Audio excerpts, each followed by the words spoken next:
Du Trizac. Peu importe la manière qu'il choisit de s'exprimer, ses opinions sont toujours aussi saisissantes. Bon, à midi, on va faire peur au monde. Regarde bien ça. Ah, mais. Là, il y a un nouveau variant de la COVID-19 qui sévit dans le monde, surtout en Asie. Il s'agit du NB.1.8.1. Je sais pas, ça se peut qu'il s'en vienne au Québec. Ça a l'air qu'il est déjà au Canada. En tout cas, on va avoir les précisions avec le directeur national de santé publique du Québec, Dr. Luc Boileau. Dr. Boileau, bonjour. Bonjour, M. Dutrizac. Est-ce qu'on fait peur au monde après-midi ou il n'y a pas à craindre? Ah non? Non, premièrement, c'est pas notre job de faire peur au monde, mais c'est juste non, mais l'idée, c'est de donner l'heure juste. En gros, c'est oui, on a un nouveau variant. Il y a des nouveaux variants qui s'installent régulièrement sur la planète. Alors là, il y en a un qui a été capté, qui est en croissance assez rapide là, du côté de quelques pays, en particulier la Chine, Hong Kong, où c'est maintenant très dominant. Mais il y a d'autres pays là où est-ce qu'on le voit apparaître. Le Canada aussi, on a eu des résultats qui nous ont montré qu'il y en a quelques cas d'installés ou quelques pourcentages quand même un petit peu qui commencent à croître là, au niveau de l'Ontario, de l'Alberta, de la Colombie-Britannique, même le Nouveau-Brunswick. Ici au Québec, on imagine qu'on a eu des cas, là, mais qui sont pas très apparents. On a vérifié dans les eaux usées là, les codages génétiques de ces variants-là, puis on n'en a pas trouvé pour l'instant, mais c'est à peu près hors de tout doute là, qu'on va en avoir des cas aussi. Mais c'est celui-là là, dont vous parlez, le NB.1.8.1. Et il y en a un autre aussi qui s'installe en Amérique, qui lui porte un autre nom, là, c'est le XFG, qui lui aussi augmente assez rapidement. Mais est-ce qu'on est inquiet de ça? Non, parce qu'on est habitué. On a des variants qui changent. L'année passée, là, presque à pareille date, on avait deux nouveaux variants qui s'installaient, le KP2, KP3. Puis on a eu une progression assez rapide de cette croissance-là, de sorte que même les vaccins qu'on a offerts dès l'automne avaient une certaine couverture pour ceux-là. Fait que mais avez-vous l'impression... se prépare à cela. Je vais aller dans le détail, Dr. Boileau, là, mais avez-vous l'impression qu'on est traumatisé par la COVID-19? Là? Parce que moi, dès que je lis, il y a un nouveau variant, je tremble dans mes shorts. Là. Je me dis, est-ce qu'on s'en va vers une autre pandémie, vers d'autres... Vous comprenez, là, une autre crise?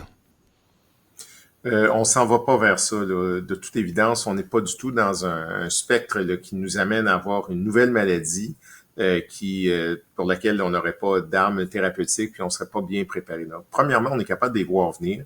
On est capable aussi de développer des vaccins qui vont être efficaces contre eux autres. C'est déjà le cas. Là. Les grandes corporations proposent des vaccins annuellement et progressivement et tiennent compte de ces variants-là. L'autre chose, c'est qu'on a déjà une très forte immunité ici au Québec, comme plusieurs autres endroits au Canada et dans le monde. Nos gens ont été vaccinés et ont fait une expérience de COVID de sorte que ça nous protège déjà. Bon, c'est sûr que ces variants-là, des fois, peuvent mieux s'attaquer à nos cellules, aux récepteurs de nos cellules dans l'arbre respiratoire, ou encore avoir une capacité d'échapper à l'immunité que nous avons. Donc, on a connu ça.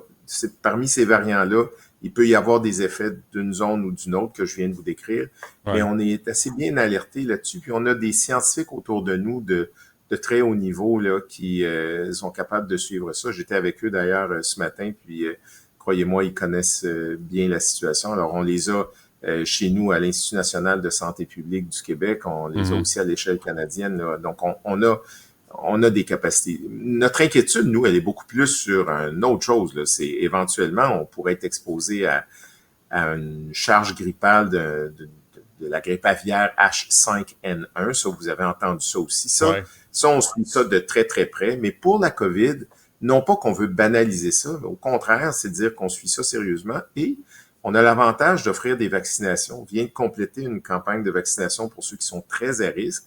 Et à l'automne, on va revenir pour ceux qui sont également très à risque pour les encourager à bénéficier d'une vaccination qui va pour plusieurs, les protéger.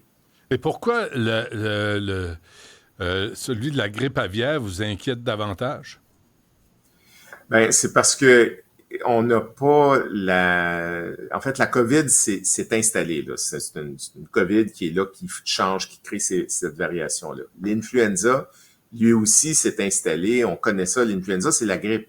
on l'a régulièrement, on connaît les codages, tout ça.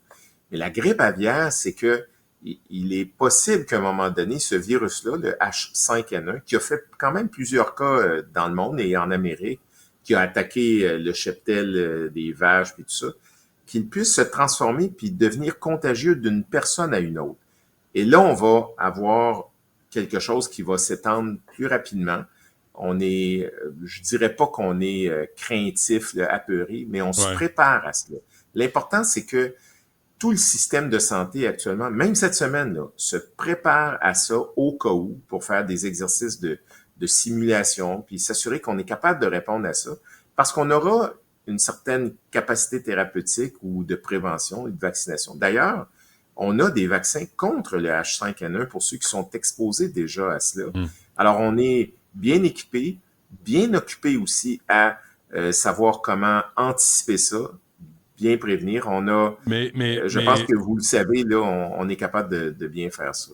Les symptômes là, de la grippe aviaire, de l'influenza, et les symptômes du variant de ce NB.1.8.1, est-ce que vous les connaissez de façon exhaustive? Est-ce que on les a bien identifiés? Oui, bien, on reste dans le spectre des syndromes grippaux, là. Et souvent, ça va s'apparenter. En fait, quand vous faites une COVID et que vous faites une influenza ou une grippe, souvent, c'est des symptômes qui se ressemblent beaucoup, là. Ouais. Alors, on est obligé de faire des tests pour vérifier c'est-tu un ou c'est-tu l'autre. Parce que dans une route, si on est capable de prévenir, on a des médicaments, le Paxlovid, pour ceux qui sont très à risque, on leur donne ça, puis ça diminue beaucoup la réplication virale. Pour l'autre, c'est du Tamiflu. Mais quand l'expression clinique, là, c'est souvent très confondant d'un à l'autre, même le VRS, puis il y a quelques autres virus aussi qui se donnent ça.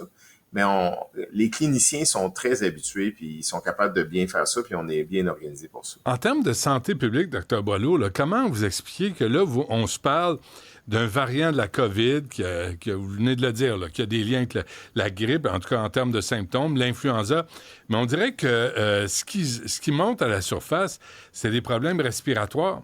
Et c'est des virus qui attaquent le système respiratoire. Est-ce qu'on comprend pourquoi? Ben, en fait, c'est le propre de ces virus-là. Ils viennent atteindre les cellules qui sont au niveau de l'arbre bronchique. D'ailleurs, la COVID, les premiers cas de COVID qu'on a eu il y a maintenant 5 ans et même un peu plus, s'attaquaient beaucoup aux poumons, aux parenchymes pulmonaires. C'est pour ça qu'on a eu beaucoup de monde qui en ont souffert, qui en ont décédé. Mais après ça, on a eu d'autres types de variants qui, eux autres, se sont déployés plus proches de l'arbre respiratoire supérieur, comme Omicron. Donc, on a eu un mouvement différent de l'expression clinique. Ça, on est habitué de voir ça. Mais effectivement, les risques les plus grands sont associés à des problèmes respiratoires et des fois d'autres problèmes systémiques. C'est pour ça que malheureusement, on a eu encore, et l'année passée et durant l'année, là, des décès chez les plus vulnérables. Mais pour l'instant, ça va très bien. Vous savez, il y a presque plus de cas de COVID, là. On en a là, encore, mais c'est plutôt rare là, en ce moment. Mais c'était l'année passée, à même date, là, on avait ce même profil-là, puis durant l'été, ça a remonté à cause de nouveaux variants comme ça, qui étaient plus contagieux, qui défiaient l'immunité des personnes, mais pour lesquels on a quand même des armes thérapeutiques, puis on est capable de bien se préparer. Et je pense qu'on a un excellent réseau de santé publique et de cliniciens pour voir à tout ça. Là, les vacances s'en viennent, Dr. Boileau. Là. Si vous prenez l'avion, vous, là, est-ce que vous mettez un masque sur le visage? Est-ce que vous prenez des mesures sanitaires? Est-ce que ça vous inquiète? Une façon de se protéger? Ben, c'est toujours une façon de se protéger, oui, pour les gens qui souffrent d'immunosuppression ou de maladies chroniques très graves ou très à risque. Moi, personnellement, je recommande à des gens de le porter parce qu'ils ont ces caractéristiques d'être immunosupprimés ou d'avoir des grands risques. Mais d'une façon générale, on ne recommande pas aux gens de porter un masque et on ne recommande pas aux gens non plus de se cacher. Là. Ce qu'on fait, c'est que on recommande à ceux qui sont malades de rester à la maison, de protéger ceux qui sont les plus vulnérables. S'ils sont obligés de sortir, de porter un masque pendant les périodes où ils auront des symptômes. Bien sûr, de vacciner les gens qui sont les plus vulnérables, là, de faire attention aux très jeunes enfants comme aux personnes plus âgées ou immunosupprimées. Donc, on reste dans les mêmes recommandations, puis ça ne veut pas dire on est obligé, si on est en transport en commun ou dans un avion ou dans d'autres pays, de porter un masque. C'est vraiment tributaire de comment nous, on a connaissance de notre situation clinique. Et puis, habituellement, les gens qui sont très à risque, là, ils sont bien suivis par des médecins très compétents qui vont leur suggérer justement de porter ça. OK, deux affaires, Dr. Boileau. D'abord, la COVID longue, là, les effets qui se terminent plus, là, qui ont de la COVID, mais aussi les effets depuis 2020 des vaccins qu'on nous a administrés. Est-ce qu'il y a des études qui portent là-dessus pour savoir si ça... Parce que vous savez mieux que moi, là, il y a tout le mouvement anti-vaccin qui lance toutes sortes de rumeurs, de désinformation, mais aussi de questions qui peuvent parfois être pertinentes. Alors, est-ce qu'on connaît les effets à long terme, là, sur 5 ans au moins, autant des vaccins, puis la raison pour laquelle la COVID longue sévit encore? La COVID longue sévit parce que plus on fait de COVID, plus on a un risque de développer une COVID longue. Une COVID longue, là, ça ne veut pas dire que ça dure 5 ans, ça veut dire que ça dure plus de 3 mois. Et puis, la très grande majorité, les symptômes vont se dissiper, vont disparaître. Mais il y en a qui persistent à avoir des troubles qui ont été affectés là, par l'effet inflammatoire de ce virus-là. Puis il y a toutes sortes d'explications et on a des chercheurs de très haut niveau au Québec et dans le monde, mais au Québec aussi, qui travaillent ardemment là-dessus. Puis on pense qu'il y a des voies d'éclairage scientifique qui vont nous parvenir bientôt. Quant à l'effet des vaccins, là, comme vous posez la question, bien, il y a eu des milliards en fait de vaccins qui ont été offerts à travers la planète et toutes les études nous montrent clairement qu'il n'y a pas de risque associé à ça, il n'y a pas de changement de quoi que ce soit. Il y a toutes sortes de... même en fin de semaine, quelqu'un m'apostrophait en me disant que cette personne-là croit que les virus, c'est une invention, ça n'existe pas. Bon, là, on a droit à tout. On a évidemment des Américains et même des gens en situation de grande influence qui ont des limites importantes sur le plan scientifique et je dirais même du jugement en général, là, qui remettent plein de choses en question. Ça, c'est sûr qu'il y a des gens qui peuvent être encore là à penser comme ça, mais notre job, c'est d'aller avec la science, de bien expliquer, donner probantes. Puis, pour l'instant, nous sommes convaincus de l'efficacité de ces vaccins-là d'une façon générale. Ils ne sont pas tous efficaces à 100%, mais la vaccination en général reste une des mesures de santé publique connues depuis maintenant bien longtemps et extrêmement efficace. Robert F. Kennedy est sur la 2. Il veut vous parler, M. Boileau. Non, c'est pas vrai. Ouais. Mais ça va me faire plaisir parce que j'aurais 2-3 choses à y dire. Ah oui, comme quoi?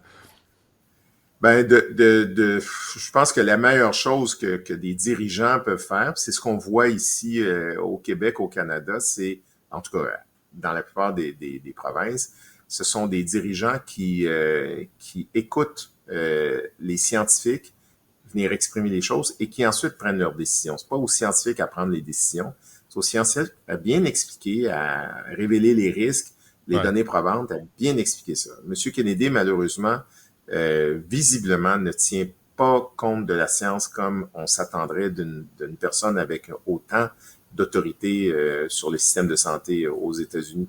Et d'ailleurs, ça nous amène des perturbations là, par rapport aux données qu'on reçoit des Américains. Il y a toutes sortes de mouvements qui s'installent où est-ce qu'on a de l'incertitude sur la solidité des données que nous voyons. Alors, c'est pour ça que nos repères maintenant sont très dirigés vers d'autres systèmes d'information. D'abord canadiens, bien sûr, québécois, ça va de soi, puis mondiaux, là, comme l'expertise que je côtoyais ce matin là, se réfère beaucoup plus aux données de l'Organisation mondiale de la santé maintenant parce que c'est très solide. Mais c'est important, quand Robert Kennedy Jr. prend la parole, là, les gens lui accordent l'importance. Bon, j'ai entendu, M. Boileau, dernière question que j'ai pour vous, là, mais j'ai entendu qu'il y a un lien entre je vous l'offre, là, un lien entre les vaccins contre la COVID qu'on nous a administrés et une hausse de cancer chez les jeunes. Étonnamment, là, les 40 ans et moins. Là, on lance des hypothèses comme ça avec des données, là, je ne sais pas, mais c'est dans l'espace public, là, c'est sur les réseaux sociaux, c'est un peu partout. Puis il y a des gens qui accordent l'importance à ça. Oui, et c'est... Pardon, oui, vous avez tout à fait raison. Il y a des gens qui accordent l'importance à ça, mais si on retrouve des études totalement biaisées qui disent n'importe quoi à profusion là, sur n'importe quel sujet. Le problème, c'est que ça nous affecte en quelque part. Une partie de la population qui sent qu'il y a un doute. Toutes ces données-là, toutes ces affirmations-là sont profondément fausses, revalidées sur le plan scientifique et c'est faux. Mais malheureusement, vous le dites très bien, ça donne une imprégnation dans l'esprit de certains. D'ailleurs, nous voyons baisser tranquillement l'intérêt pour la vaccination des jeunes enfants sur des maladies très importantes à être protégées. Prenez les cas de rougeole. Au Québec, on gère notre situation, là, je pense qu'il y a du monde pas mal qui se sont affairés là-dessus, là, vous imaginez bien. On n'en a plus là, actuellement de cas de rougeole. Mais on n'est pas à l'abri de ça. Regardez ce qui se passe dans le reste du Canada. Il y en a beaucoup de cas, puis on en a eu nous aussi, mais là, c'est vraiment beaucoup plus élevé. Quand on regarde ça, la rougeole, qui est une maladie qui peut être très grave, il y a des parents qui, actuellement au Québec, refusent la vaccination contre la rougeole. D'abord pour eux-mêmes, bien sûr, mais pour leurs enfants, pour les tout-petits. Donc, il faut avoir une approche respectueuse, de bien prendre soin d'expliquer comme il faut, d'entendre les arguments, de décortiquer tout cela pour encourager la vaccination. C'est pas dire que ce sont des épais. Ce qui est épais, c'est d'avoir quelqu'un comme M. Kennedy qui dit des choses comme ça, qui associe la vaccination à toutes sortes de choses. Ça, c'est malheureux parce que il y a une grande responsabilité, puis vous le dites très bien, c'est une personne qui est là puis qui peut avoir beaucoup d'influence. Des citoyens qui sont préoccupés, inquiets, c'est normal. Il faut être capable de bien leur expliquer puis de les encourager à prendre les bonnes décisions. Mais chose certaine, c'est que jusqu'à maintenant, pour répondre à vos questions, les vaccins de la COVID ont été une source remarquable de protection. Vous savez, au Québec, on a été la juridiction sans doute parmi les 3 les plus performantes au monde en termes de diminution de la surmortalité. Donc, on est très content de ça. Mais il y a eu beaucoup de décès. À l'origine, là, il y a eu 5000 décès. La première vague, la première vague a été très difficile et on était loin d'être les meilleurs. Mais si on tient compte de la première vague et de toutes les autres pendant la période d'urgence sanitaire, là, mais en tenant compte de tout, on a fini quand même la 3e meilleure au monde, à peu près. Là. Je vous dis ça comme faux, là. Mais ça, c'est dû à plusieurs choses, dont la vaccination. Pas juste la vaccination, les gens ils ont pris des mesures, ils se sont protégés, tout ça, mais la vaccination, il a compté pour beaucoup. Alors moi, je suis pas ici pour faire de la vente de la vaccination, mais pour vous donner l'heure juste. C'est efficace, c'est encore correct. On suit les variants comme il faut. Si on a des conseils à donner là-dessus, on va le faire. Si on a des vaccinations à être ajustées, on va y voir avec les grandes corporations. Et il y a des études pour, je dirais, je connais pas le vocabulaire, croisé, là, pour les personnes qui ont reçu plusieurs vaccins contre la COVID et des problèmes de santé par la suite. Tout ça est relié ensemble. Là. Tout ça, vous posez des questions pour comprendre ce qui se passe. Oui, en fait, il y a pas beaucoup de produits qui sont plus étudiés que les vaccins, hein, parce qu'on a des registres vaccinaux, puis on est capable de voir tous les effets documentés pour chacun. On fait un suivi attentif. Tous ceux qui sont déclarés aussi. Et on a des capacités de suivre les impacts possibles sur, comme vous dites, y a-t-il des problèmes neurologiques associés, des problèmes immunologiques, des problèmes cancéreux. Alors, il y a des milliers d'études qui ont été faites jusqu'à maintenant, des milliers là, d'études qui ont été faites sur des grands nombres de ça. Et c'est connu. Il n'y a pas les risques que plusieurs associent en inventant toutes sortes de choses, là. Malheureusement. C'est clair. Dr. Luc Boileau, directeur national de santé publique du Québec, un gros merci. À la prochaine. Ça me fait plaisir. Passez une belle journée. Merci. Au revoir.